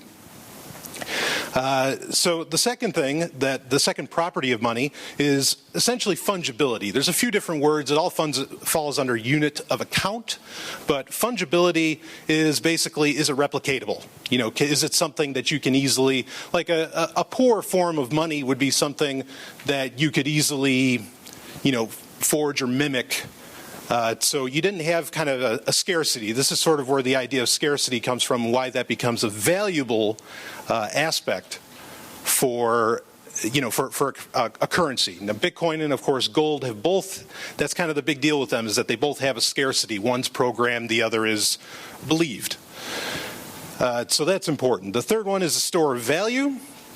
And a store of value means, can it hold a value over time? Is whatever the monetary unit is it recognized? Can it stand the test of time? That's one of the beauties of gold, right? Is that gold can actually, it's pretty indestructible, quite frankly. Can it be a store of value? And this is all very basic, but it's important to get these ground rules out. The fourth one is standard of deferred payment, which that is essentially, is it actually recognized as viable? Is it, you could use the term, is it legal? And that's not really the most important thing, but because something doesn't have to be legal to be valued. But that's sort of the idea with standard of deferred payment. So those are the 4 things, properties of money that generally everybody accepts. And a lot of people think Bitcoin doesn't fall under these, and yet gold does. But let's talk about that a little bit. Actually, let's talk about the oldest currency that we know that actually falls under all four of those categories. Now, the oldest currency that we do know has been consistently used, and that's an important word, it has been consistently used for over 6,000 years, which is a pretty long time. That's a good history to have. Also, This is actually a currency that even up, talking about a store of value, if such a concept exists, this is something that has, you could still pay your taxes with it in some countries in the 20th century. I mean, that's amazing, for something to have that much age, over 6,000 years of use, and even today to be able to pay your taxes with it in some countries, or at least in the past century. In the 20th century, you're still capable of doing that. It's something that's used as jewelry. It still has that. It's still very, very popular for being used as jewelry. Again, this is the oldest currency in the world that we know of.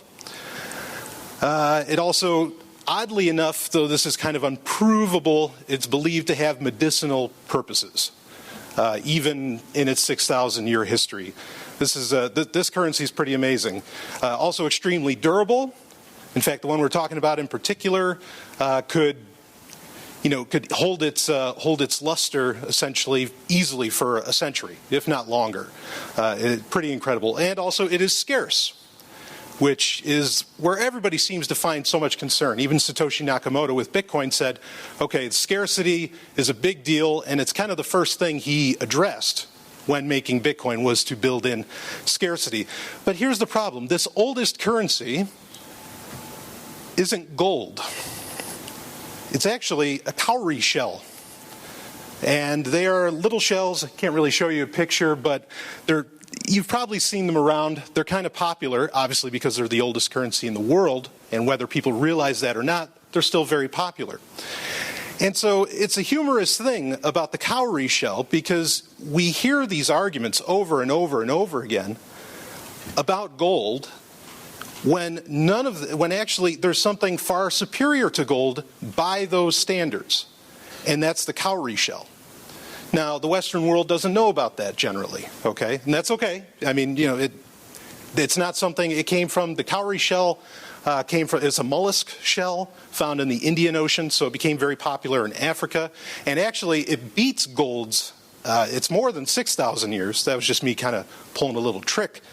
It's actually been used for over 8,000 years. It blows away gold in as far as, again, every metric that we measure gold as being valuable by, historically, it just smokes it. Okay? Now, the other thing, a lot of people will say, yeah, okay, fine, but we can't really use the cowrie shell for electronics. We can't do this. They'll go down all these lists of intrinsic value that gold has, and then they'll say, well, yeah, but that's why we don't consider the cowrie shell important.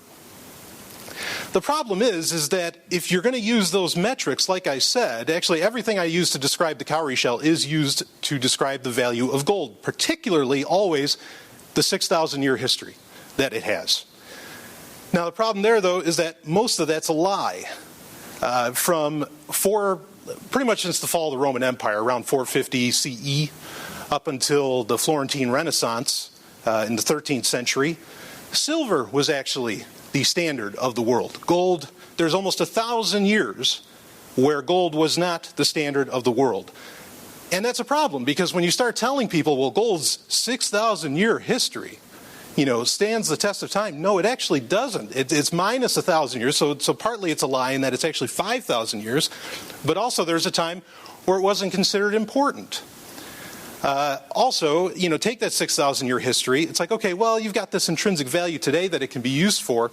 And some people that listen to my show, Sovereign Tech, might hear me say this a lot, but it's true, is that where were those intrinsic values, say it was 6,000 years ago? What electronics exactly were they putting this gold in? It didn't, they didn't exist unless someone wants to talk about aliens, which I'm not going to accept that theory, not by a long shot. So, you have a real marketing problem here in that everything gold is based upon is nonsense. It's not there. And that's pretty important to bring up because the next thing I want to bring up is then what exactly does give anything value? Now, this might seem pretty basic to some of the audience here. I know there's a lot of liberty-minded people here, and so the theory of subjective value is probably pretty common knowledge. And the theory of subjective value specifically, and this oddly enough was also came up with, a few guys independently came up with the theory of subjective value in the 19th century, but the guy that actually gave the 4 properties of money that we discussed before, William Stanley Jevons, he also came up with the theory of subjective value. So the subjective theory of value is a theory of value which advances the idea that the value of the good is not determined by any inherent property of the good, but instead value is determined by the importance in acting individual places on a good for the achievement of their desired ends. So pretty much, if it means something to you, it has value. If it means something, and so essentially any kind of currency, any kind of money has to hold value between 2 people, at least, for it to really mean anything. So that's the theory of subjective value. And let's look a little bit again at what gold, what it actually has. Again, it's the same thing that it's been used for 6,000 years. It has intrinsic value, but there's the problem. And in fact, most people talk about this intrinsic value because, like I said, I kind of disproved a lot of the history that they talk about with gold. Okay, that is just that none of that's true. So now they want to bring up things like I said, the electronics, or I've even heard one person say that you can make a fork out of it. And that's mind-blowing to me, to say that you want to make a currency based upon the fact that it can be turned into a fork. But okay. Gold also has medicinal purposes. Again, these are somewhat debatable. The cowrie shells were also claimed to have medicinal purposes. What medicinal purposes a shell could have, who knows. And extremely durable, obviously we already talked about that. It's something that can't be copied, and it is scarce. Now, there's a problem with one of these, actually, the fact that it can't be copied. That is no longer true. Scientists can, albeit at great expense of energy, today can actually make gold. The alchemist's dream is real. So guess what? Like the concern with Bitcoin where, a hacker could get into it and could make more Bitcoins and then there's no actual scarcity. Well, scientific hackers have already cracked gold. Bitcoin hasn't been cracked yet. So score 1 for Bitcoin, right? Now, again, the whole thing with gold, the subjective value, I understand it, I get it, but when you get to the end of the line with gold, you really end up just coming to the conclusion that it's something, fine, because obviously they weren't making it into forks 6,000 years ago. We already talked about the fact that they weren't using it for electronics, unless I guess there was aliens, but, if anybody wants to start talking about that, you know where that's going to end up. And it's mind-blowing because you just end up with the, in my opinion, inescapable fact that gold's entire value and purpose is that it's pretty. Okay? Now that's fine. Like I said, subjective value. Whatever it means to you, if it means something that's pretty, that's great. Okay? But you're going to base you want people they want the gold standard. Okay? They want everything, they want the economy based upon gold. But you're going to essentially be basing the economy on something being pretty. That's scary. To think that the entire economy is based upon just simple beauty. I'd almost rather, in fact, because the beauty is in the eye of the beholder. Personally, I think silver is a lot prettier. But I'd almost rather have it based on the cowrie shell, because what exactly was the attraction to the cowrie shell? To some degree, it was beauty too, but that's because it looked like a vulva. And if you want to look up pictures on your phone of the cowrie shells, you'll see what I mean. I think that's far more important to me than something, a metal being very pretty. I'll take the vulva. So anyway, let's move on with a few more of these complaints about Bitcoin. And I got a bit of a twist that I'm going to put on you in a couple minutes here. But then, so fine, you denounce gold. You show that gold just doesn't have everything that they say that it has. And so, and you're doing so under the auspices that you want people to get interested in Bitcoin, which is a great thing. That's fantastic. And when you do that, they instantly bring up, well, what if the internet goes out? First off, Bitcoin, does not require the internet to do what it does. I've personally talked to people that are using what's called data packet radio, which is just, 100-year-old radio technology connected to a modem, where he did, on the test net with Bitcoin, he did a Bitcoin transaction. So no, the internet's not required at all. In fact, 100-year-old technology can do exactly what the internet does for Bitcoin with Bitcoin. The other point to bring up, too, is that today, look, everything runs off the internet. Banks, you name it. The gold price is highly based upon internet interactions, and I think you'll find that if the internet went out, nobody would have a clue what to do with all those shiny things. This isn't 12th century Florence. We're not there anymore. The system doesn't exist. Nobody's doing double bookkeeping by hand anymore. It doesn't exist to where we would just suddenly start transacting, could I get a pack of smokes off you for 2 ounces? Most people don't even have weights or measures or any way of even testing. No one even knows what real gold looks like or feels like anymore. That society doesn't exist. So the idea that if the internet went out, Bitcoin would be useless, well, big news. So is gold. So is silver. It's just not there. Maybe in a few months, maybe in a year, it would get back to it. But in the meantime, if you're really that concerned that that's going to happen, I recommend investing in toilet paper. Well, it's more usable, I suppose you could wipe your butt with gold, but, that's pretty classy, I agree, but... Now you could also make a fork with it. Then I suppose you do need the fork, right? Yeah. So the other thing, is that it's non-physical. Again, this falls under the same argument in that, nothing gets done physically. Even with gold, you walk into a pawn shop maybe and sell it off, but most gold handling is being done electronically as well. And as far as money goes, it's all just ones and zeros. It's really all the same whether they want to admit it or not. One of the complaints that will be, levied against Bitcoin, though, is that who decides the price? This is one where they've got me. I don't know who decides the price. And the easy answer is that the market decides the price.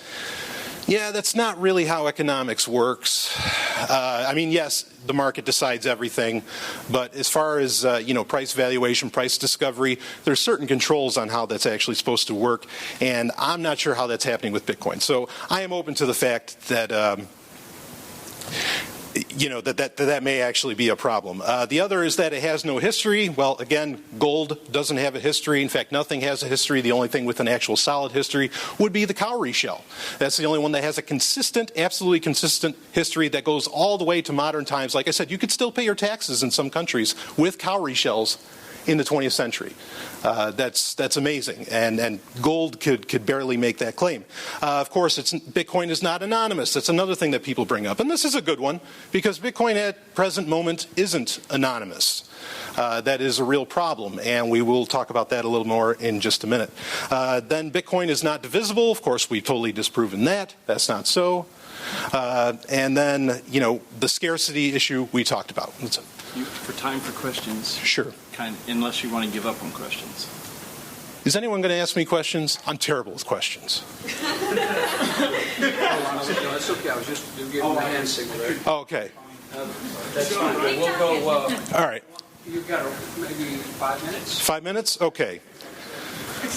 All right. So let's move on. So pretty much, I like to think that in a very short period of time, we answered a lot of the major problems that the people, the critics of Bitcoin bring up. And so, but there's a problem there, though, in that a couple of those we couldn't really answer. And so Bitcoin in and of itself actually does have problems. And I want to address those quickly. One of its biggest problems are what I call Bitcoin monogamous. And what these people are people that are saying, no, Bitcoin, only Bitcoin, no Litecoin, Litecoin's crap, we're not going to mess with that. Go down the list of all these different altcoins. No, not unnecessary. We need to have everybody concentrating on one area because there's just too few of us. Now, this is, it's a valid argument to bring up, but it's also one that people give for the liberty movement. okay, is that, well, you've got something going on in Austin, Texas, or you got something going on in Asheville, North Carolina, you know, but then, of course, everybody in New Hampshire for the Free State Project, which I'm a member of, will say, look, there's too few of us. Why don't you all come here? Exactly. You know, if your whole argument is that too few people, you know, there's too few of us to really be involved in it, well, then why isn't everybody moving up for the Free State Project if that's the whole idea? Because these same people, they wouldn't do that. Another issue is standards, and this is one I'll try and go through briefly, but software standards in particular hinder markets. They hinder growth of all kinds in the digital world, and the digital world actually isn't answered very well at all by economists of any shape or size. But Microsoft Word is actually a really, really great example of just how when something becomes monolithic and when something becomes the only thing being concentrated on, like people are saying we need to do with Bitcoin, you run into a problem. In fact, Microsoft's entire process, their entire thought process with Word and with the Microsoft Office in general was embrace and expand, meaning that they bought out all the competition. And in buying out all the competition, they actually held everything back. They bought out the spell checking programs. The original Microsoft Word didn't have this. They bought all the grammar checking software. All these companies coming up with great things. And I don't know if any of you are writers, but try using the grammar checking in Word, and it's a mess. I mean, it's an absolute mess. And so at best, a lot of commentators will tell you that Microsoft Office becoming the standard at the time set back the computer world by 25 years. And I think a great case can be made for that. And I think when you tell people, look, no, don't concentrate on any other coin, just concentrate on Bitcoin, you're going to do the same thing. So I recommend accepting any of these, any of the new altcoins, as long as they have, in my opinion, an altcoin has to have one of two things. It either has to have a tremendous feature set or it has to have an infrastructure. If it has one of those two things from the beginning, jump with it. It's probably going to go somewhere, at least for a little while. And the whole point of bringing up the subjective value, even with gold, like I said, gold's been accepted commonly in most people's minds as, oh yeah, no, that's money, that's the real thing. The whole point I'm trying to bring up is that nothing actually has value, because once you accept subjective value, intrinsic value goes out the door. And once you accept subjective value, then anything can have value. Litecoin can have value. Next can have value. NextCoin, really exciting one. BitShares can have value. Ethereum can have value. All these things can have value because, like we showed, most of the value that you've been told about are generally lies, and they just don't exist. Even the store of value. What do you mean store of value? What store of value? According to who? The store of value means nothing. Like take with gold. The store of value means nothing to a couple of apes. They don't know what you're talking about. It's not a scientific principle. You can't back it up. In fact, the other thing with gold, real quick, a quick story with that also is that, gold is this wonderful thing. Well, when Cortez came over to South America, the Aztecs just handed him the gold. And they're like, yeah, we got tons of this stuff. We don't care. Where was the value there? They didn't think of it as a store of value. To them, it was just what it was. It was pretty. And like I said, if you want to base an economy on something being pretty, I would hope we'd be more advanced than that. So, anyway, questions. Time for questions. Thank you. Any questions from the audience?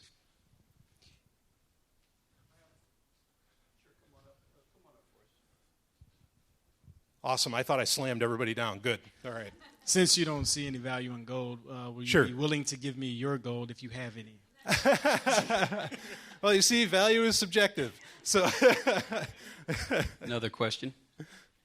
A lot of people who argue for gold-backed currencies seem to neglect the fact that the result is trading a promise for gold, not gold. I agree. And so if you're not actually trading value for value, how does that work? And besides that, there's no history of a gold standard surviving a bank or a government's need to spend more money than they really have. So I would like you to discuss how that might contrast with Bitcoin. Yeah, I mean, that really falls under where, again, there is no actual history, because that's one of the big complaints against Bitcoin, is that it doesn't have a history. But there's really no history for a lot of what we're doing right now. In fact, I mean, this is, even take the fact that we use cell phones. I mean, this is so new. This isn't even a decade that we've been using smartphones, and you can check the schedule for the whole conference, which is pretty cool. All this stuff is so new. We're not used to any of it. And so, with gold, again, that history just doesn't exist. And it is generally done in promissory notes, like you said. And that, that's what value does that promissory note hold? In reality, I mean, that's the point we got to get down to. Get down to brass tacks. What value does it have? And you get to the point, scientifically, there is no value. There's none. It's not there. So you must have a few comments on fiat currency. Fiat, same rules, yeah, same exact rules. Is that like fiat currency? What's it's backed by? It's backed by force. That's its only singular value, is that it's backed by the gun. In fact, though, here's something I think I'm kind of unique in Liberty circles with this, is that because it's backed by the gun, it can actually never have the value of zero, because a lot of people keep saying, "Oh, don't mess with fiat currency. It's not." It's gonna fall. Yeah, governments might fall, but until that happens, it's never going to have no value, which seems to be the common rhetoric. It's just not true. But yeah, same thing. Fiat currency. There's nothing really there. Now, we can have subjective value between each other, but that's my point, is that it might as well be anything. It doesn't have to be Bitcoin. It could be LITECOIN. It could be, we take our pick, whatever works best for us, and so these arguments really just fall away. Brian, I think several of us, another question. Could you step up, please?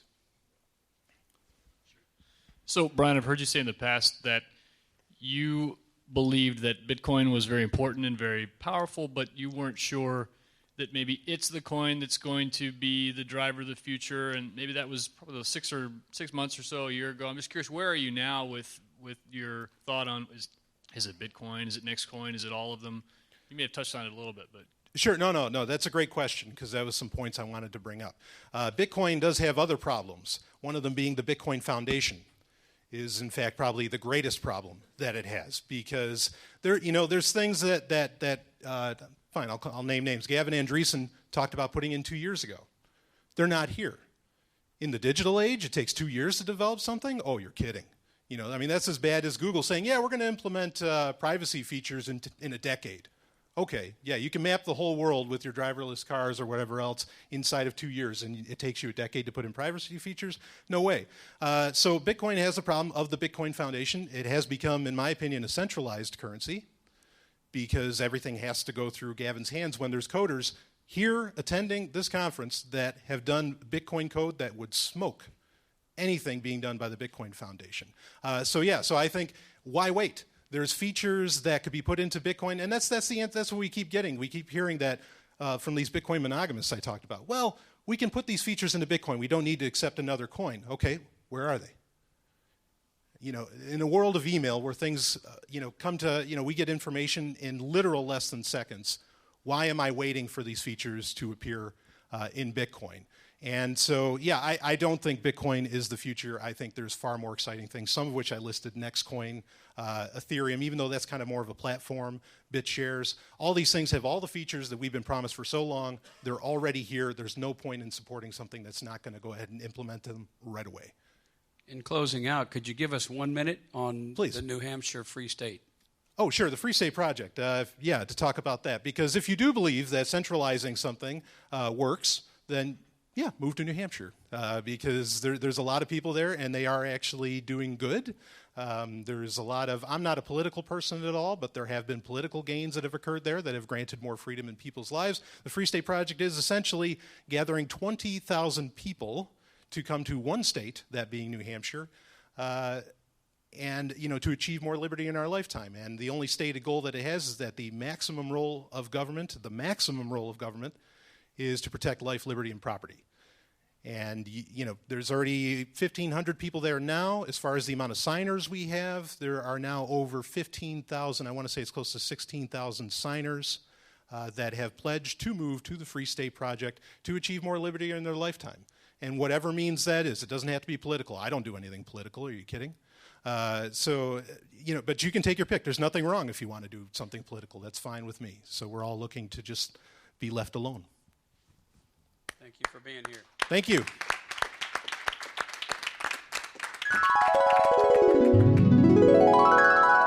Okay, so yay, clap, clap, clap, clap, clap. That was awesome.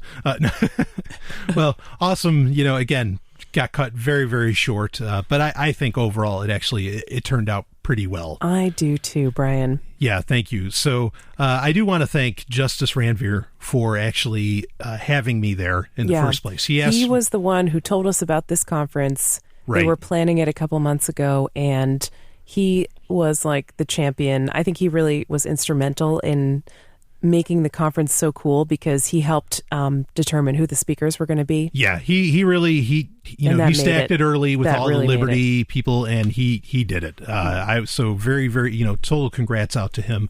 I have I had no complaints with him. I've complained a little bit here and there about some of the conference organizers. He is not one of those people I am complaining about at all. Funny you should mention the Bitcoin monogamy discussion. Sure. Because you and Justice actually had a pretty extensive 1-hour discussion about Bitcoin monogamy in my hotel room. Right. The place where everyone wants to be. Yes. In our hotel room.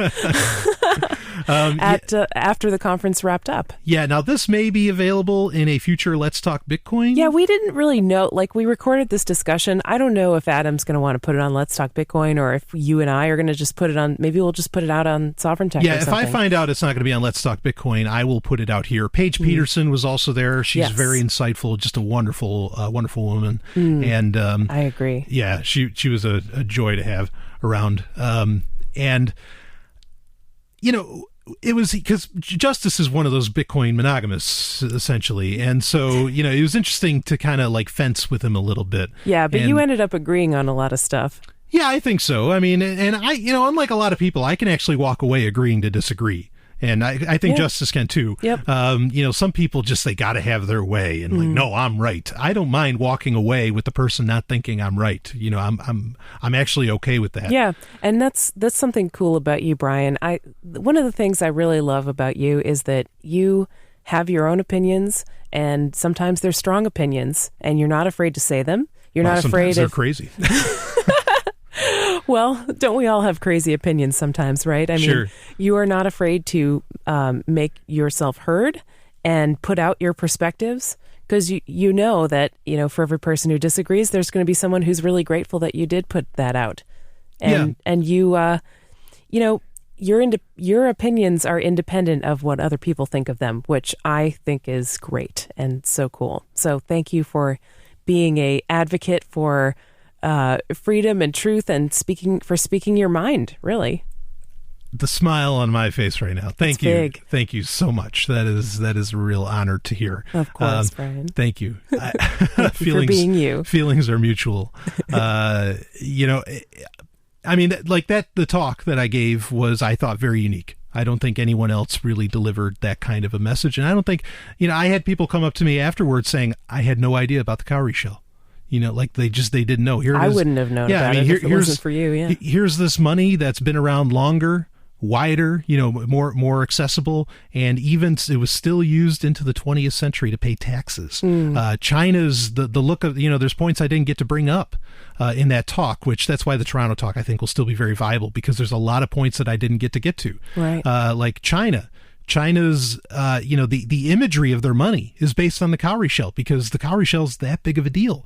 There's countries in Southern Europe where it's the same story. The cowrie shell is a big fucking deal in the rest of the world. Just in the Western world, by and large, again, Southern Europe being, the holdout, just doesn't know, and I'm actually kind of mad, because like guys like Robert Murphy were there who should know.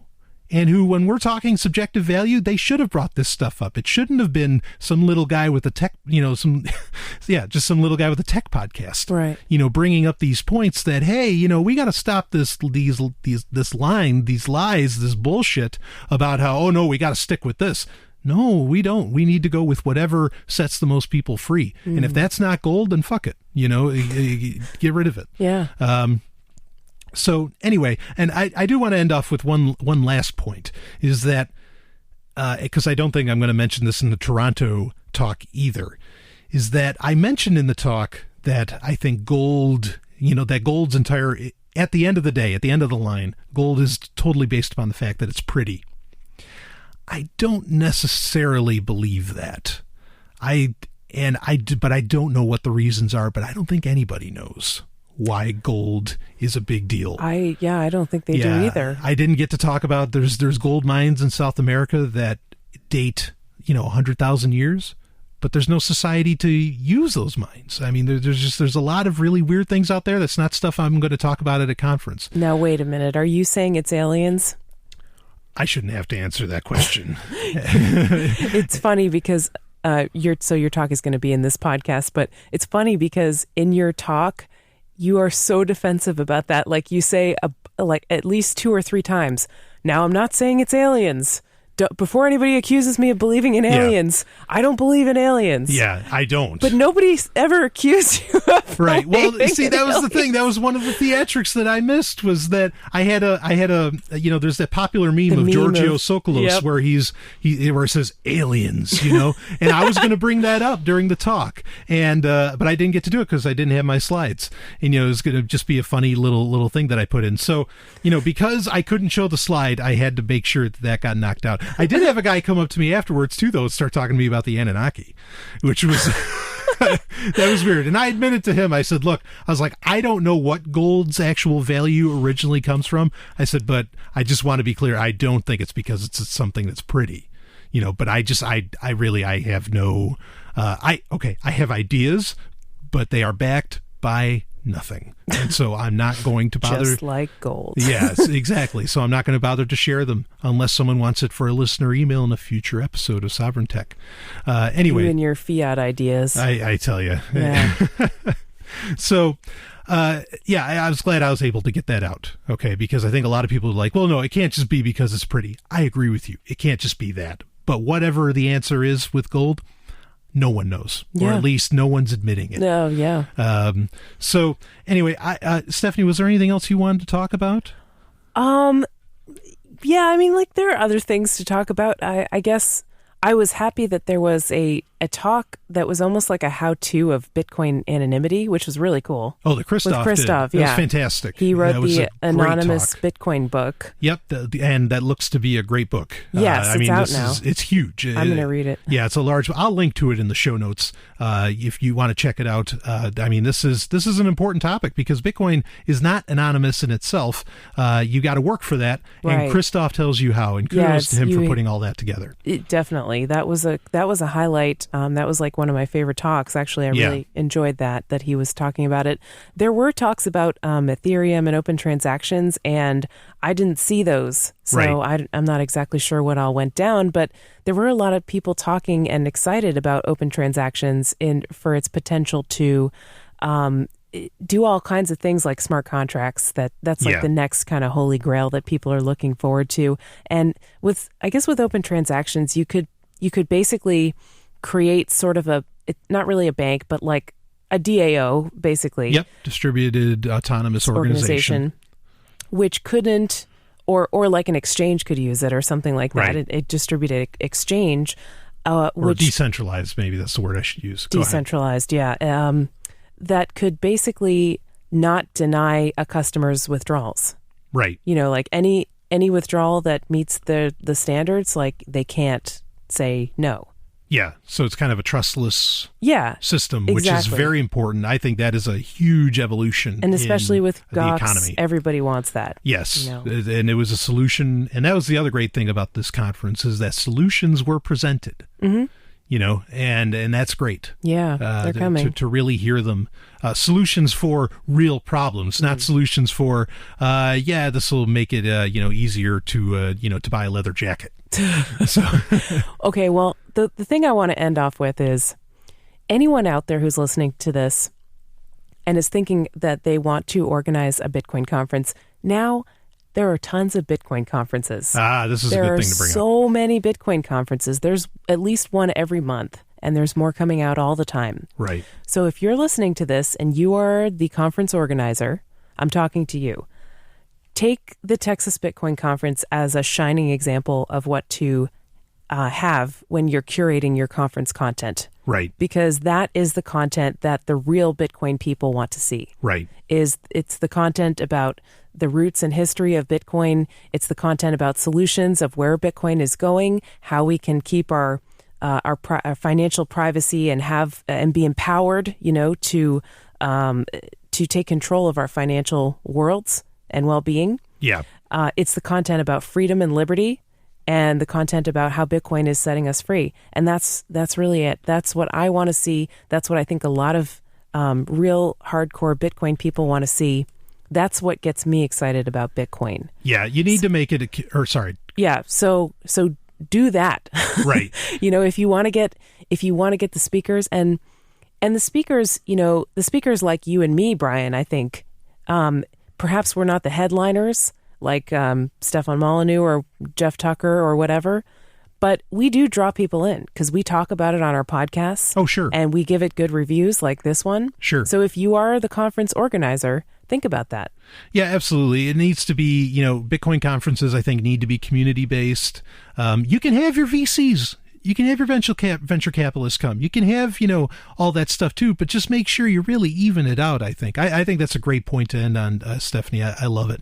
And the other thing is recognize the broad audience, that there's people in Argentina, that Bitcoin is a life or death situation for. And that's an interesting thing to, it's important to keep that in mind. Exactly. It's important to keep that in mind, that this isn't all about, just making money. This is about setting the world free. And so, yeah, I agree. It is a shining example of what to base, of a speaker list, or at least of what to really include in your conferences. And with that in mind, can't wait for Toronto. The Toronto Bitcoin Expo. I think I really have high hopes for it. I think it's going to be awesome. Yeah, I think it might take the cake. I don't know when I mean, the cake might keep getting baked over and over again. Yeah, I think it's a flourless, gluten-free tort. That's right. Which we had a couple of times in Texas. That was so good. This is like the Merovingians cake. Well, we went to one. who I'm talking about. Go ahead. We went to one restaurant and we got the gluten-free flourless chocolate tort, and we felt really bad for doing it, but it was so good. I mean, it was so delicious, but it was a tiny slice. It was was a tiny sliver, of cake, just a little thing to kind of entice your palate, Yeah. And then we went to this other restaurant and we're like, oh, they have gluten-free chocolate cake too. Okay, we'll get it again. Oh, this huge platter. We got the grand pyramids of gluten-free chocolate cake. Of gluten-free chocolate tort. They gave us 3 giant, basically pyramids of chocolate. Amazing. Gluten-free goodness. And I will say quick, everything is bigger in Texas. Oh, and everybody was so nice. They were really so nice. That was wonderful. They were. I really felt welcomed. No joke. I mean, there really was something to that with the hospitality. I definitely felt welcomed and cared for. At the hotel we were staying at, the Speaker Hotel, there was a problem with my dinner one night where I ate dinner at the restaurant and the order was messed up, and they called the next day to apologize. I've never experienced that. That is so cool and so Hyatt, nice. They were fantastic. Yep, the Lost Pines Hyatt. It's in the middle of nowhere. When you drive in, you might see gorillas, but and the gorillas, they had these giant inflatable giant gorillas, blow up gorillas for the lumber liquidators convention that was happening there. But yes, we basically, I guess we could tell that story, right, Brian? We were going to this hotel, and Google Maps took us down these horse paths that were just dirt roads to get there. And we were like, are we going to the right place? Like, we didn't know where we were. Finally, we get in, but it took us around back to the service entrance. Right. So we're driving up this long driveway, and it looked like we were in a hotel, but we had just gotten out of the middle of nowhere. And we drive in the back, we see the hotel, but we don't see the lobby, so we're not sure where to go and check in. And then we see these giant 50-foot blow-up gorillas. And we're like, what is this? But then eventually we found the lobby and we checked in and everything was fine. And it was all it was all good from there. Yeah, there was another conference going on, and anyway, but it was all fantastic. It was a great time. So I love the Texas Bitcoin Conference. Totally felt welcomed. There was soda all the time and there was tea all the time. So you and I were both happy because those are our beverages of choice. And that made a difference too. Conference organizers have drinks. That goes a long way. Yeah, drinks and food and just keep people, satiated with what they can ingest. That helped. Absolutely. Anyway, Stephanie, thank you so much for being on and for going on the trip and for the whole thing. It was great. Thank you, Brian. I had a great time, and I hope to be doing more positive conference wrap-ups like this again. Yeah, no, this really was positive. So I'm sorry you got censored, but other than that, it was pretty good. Yeah, it was great. No, other than that, I had a great time. And like I said, I'm looking forward to the Toronto Bitcoin Expo. This is going to be awesome. Mm-hmm. I can tell already. Going to be huge. So hopefully I'll see some listeners there as well, as I met some at Texas, and that was fantastic. Anyway, I hope you enjoyed it. Don't forget, there's a regular episode that got released this week, too, along with this special. There is also a regular episode. I know some people have been saying they only get like one at a time. Well, go to sovereigntech.com. You can listen to the shows right there. Go get your triple load. That's right. Yeah. Double load this weekend. Double load. Anyway, Carpe Lucem. I'll see you later. This has been Sovereign Tech. Visit us at sovereigntech.com. That's SOVRYN tech.com. There you can connect with us, see more of what you've heard on today's show, and catch our podcast feed. Sovereign Tech is open source. We encourage you to share. Later, nerds.